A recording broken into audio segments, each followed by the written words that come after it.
Hey everybody, it's Christina from Creations with Christina, and I have another little craft room organizing tip for you. I've been organizing my pattern paper and such, so I thought I would just show you how I store that. Originally I was keeping it on my IKEA expedite shelving, but I moved it over to my Besta shelving, which is also from IKEA.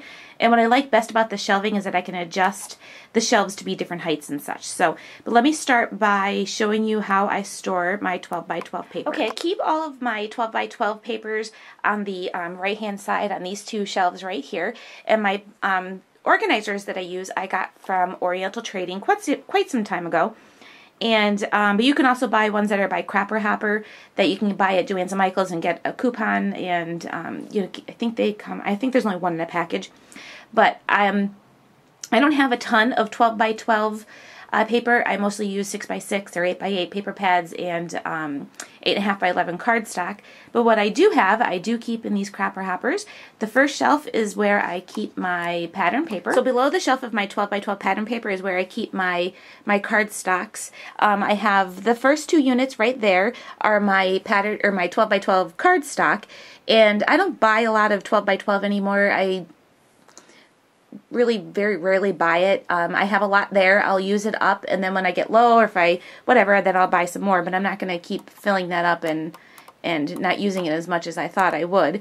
That unit, the one next to it, that one right there, that is my Project Life, and then the two after that are, I'm sorry, one after that one is my American Crafts cardstock, and then I have another one that just has some old Studio Calico kits, 12 by 12 sheets in there, and then the last one is where I just keep a smaller American Crafts cardstock.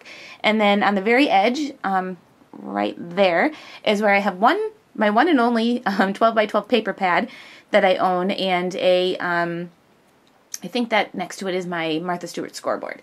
So that's how I store my 12 by 12 papers. For storing my 8.5 by 11, I have these little baskets, or not little, they're perfect size baskets, and I actually believe they are meant for hanging folders.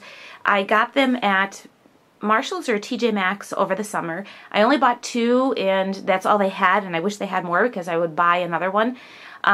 This first one right there is a lot of my different colors, greens and blues, and in the middle there's another rack right here, and that's an older rack that I don't even know where it came from. That's where I keep all of my kind of colors I grabbed for the most. And then there's a smaller basket right on that side, and that is my oranges, purples, and pinks. So that is, and I only use paper tray ink cardstock. I do believe I might have a couple sheets of some Stampin' Up! Left from when I used to demonstrate, but I don't do that anymore, so I only have paper tray ink. So underneath my 8.5 by 11 is where I keep all of my paper pads, either 6 by 6 or 8 by 8.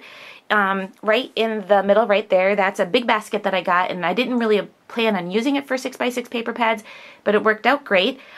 What I do, I do go through all of my paper and my paper pads often. 12 by 12 paper I donate to my local children's library. They use it for their story times and craft times. And then my 6 by 6, what I do is I use that. As I use it, I usually give that to whatever I have left over to my mom, and then she uses it for what she wants it for. And, you know, so because I don't always use 2 sheets of everything, so very rarely do I use 2 sheets. So it's a good way to, you know, pass it along and let my mom use it. Her and I do have different tastes, so she likes the more Victorian vintage looking, and I don't know what I am. But anyway, so that's where I keep those. On the side is my 8 by 8 paper pad. Those are all October afternoon. I don't give those up. I keep them, and I use them all the time. I go back to them. As a matter of fact, I just used one of the paper pads not too long ago. So I keep all of my 6 by 6 and 8 by 8 either in the basket or on the sides for the 8 by 8. And in the very center of my basket is where I keep my paper tray ink 8 by 8 papers. So that is how I store my pattern paper.